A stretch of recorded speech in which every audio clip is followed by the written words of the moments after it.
अस्सलाम वालेकुम स्टूडेंट्स, आज स्टार्ट करेंगे definition of solid liquid gas and allotropy. सबसे पहले सॉलिड की डेफिनेशन है।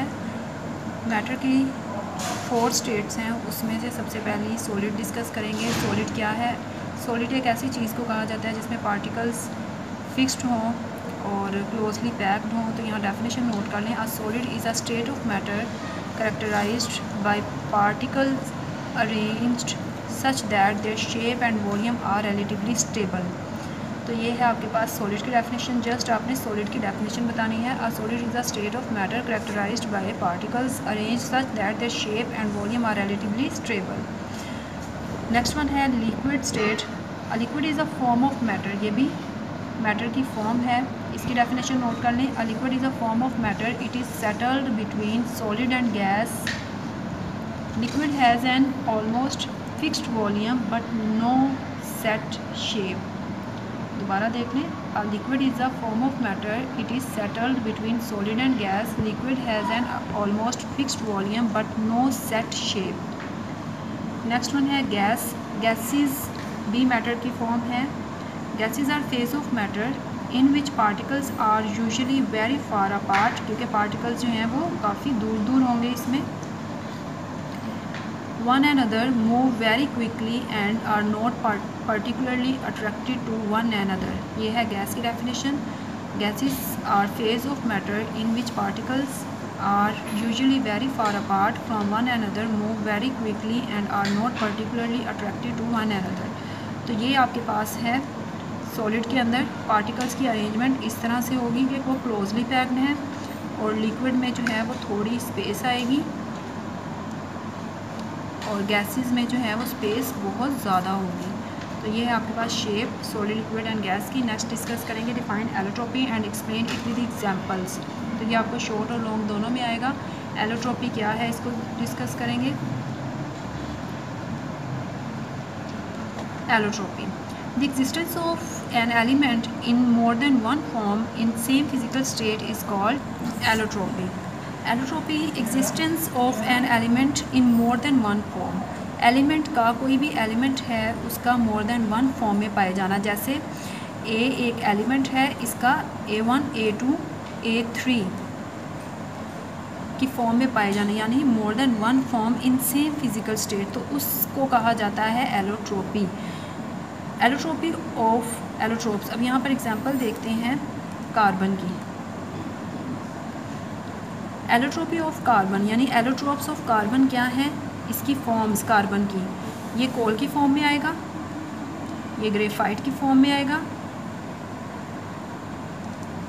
ये डायमंड की फॉर्म में आएगा,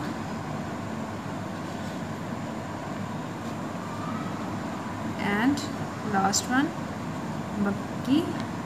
ये बक्की बॉल्स की फॉर्म में आएगा। तो ये आपके पास कार्बन की डिफरेंट फॉर्म्स हैं। तो कार्बन जो है वो एक फॉर्म में नहीं है, डिफरेंट फॉर्म्स में है। ये कोल की फॉर्म में भी है, ग्रेफाइट की फॉर्म में है, डायमंड की फॉर्म में है, बक्की बॉल्स की फॉर्म में है। तो ये इसकी एलोट्रोप्स हैं। इसकी और एग्जांपल देखते हैं। Existence of 2 or more kind of molecules of an element each having different number of atoms such as oxygen. Oxygen O2 की फॉर्म में है और ऑक्सीजन O3 की भी फॉर्म में है। तो यहाँ पर ये 2 हैं ऑक्सीजन, यहाँ पर 3 हैं, तो नंबर ऑफ़ एटम्स जो हैं वो वेरी कर सकते हैं। नेक्स्ट एग्जांपल सल्फ़र की देखेंगे। Different arrangement of 2 or more atom or molecule in a crystal of the element such as sulphur shows allotropy due to different arrangement of molecule S8 जो है इसमें डिफरेंट अरेंजमेंट आ जाती है in the crystal. They always show different physical properties but may have same chemical properties. मैंने जब आपको करवाया था आइसोटॉप का टॉपिक, तो उसमें मैंने आपको बताया था कि किस तरह से केमिकल और फिज़िकल प्रॉपर्टीज़ जो हैं वो चेंज होती हैं और क्यों सेम रहती हैं। अगर आपको इसमें कन्फ्यूजन है तो आप वो भी टॉपिक देखें। Allotropes of solid have different arrangement of atom in space at a given temperature. The arrangement of atom also change with the change of temperature and new allotropic form is produce. Transition temperature का थोड़ा सा discuss करेंगे। Transition temperature क्या है?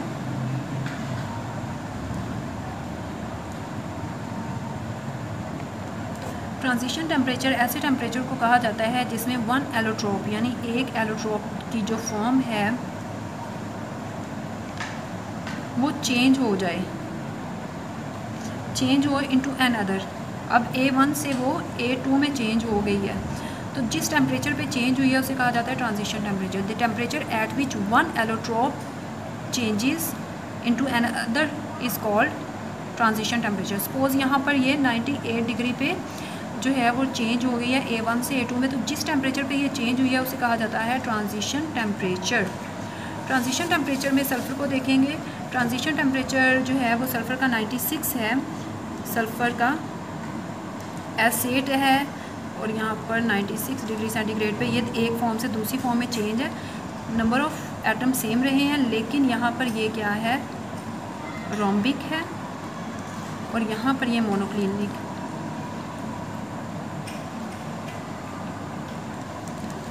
में आ गया। Transition temperature of sulphur is 96 degree centigrade. Below this temperature rhombic form is stable. अगर टेम्परेचर इससे कम है तो rhombic form, if rhombic form is heated up to 96 degree centigrade its molecule rearrange themself to give monoclinic form. तो ये monoclinic form में आ जाएगा। अगर 96 से कम है तो ये फॉर्म है, अगर ज़्यादा है तो ये फॉर्म है। ट्रांजिशन टेम्परेचर P4 यानी फॉस्फोरस का क्या है, P4, ये वाइट फॉर्म में है और जैसे ही 250 डिग्री सेंटीग्रेड पे टेम्परेचर जो है वो चेंज हुआ, जिस टेम्परेचर पे इसने अपनी फॉर्म चेंज की है P4, तो ये रेड कलर में आ गया है और ये टेम्परेचर क्या है, ट्रांजिशन टेम्परेचर। तो white phosphorus is very reactive, poisonous and waxy solid. It exist as tetratomic molecule. White red phosphorus is less reactive, non poisonous and brittle powder. Transition temperature for allotropic form of tin, इसका जो है वो 13.2 है, ये आप book से देख सकते हैं। तो ये question very important, short question and long question also. Define allotropy and explain it with example. इसके साथ साथ जो है वो हम MCQs देखेंगे। नंबर 1 MCQs का आंसर है बी ऑप्शन। नंबर 2 MCQs का option C answer, option C होगा इसका। नंबर 3, अब मैं ये आपको सारे करवा रही हूँ, लेकिन इसमें से आपने सिलेक्टिव करना है। Selective short question and selective जो है वो MCQs करने हैं जो आपके सिलेक्टिव सिलेबस में आएंगे और आपको पेपर टेस्ट उसी में से आएगा।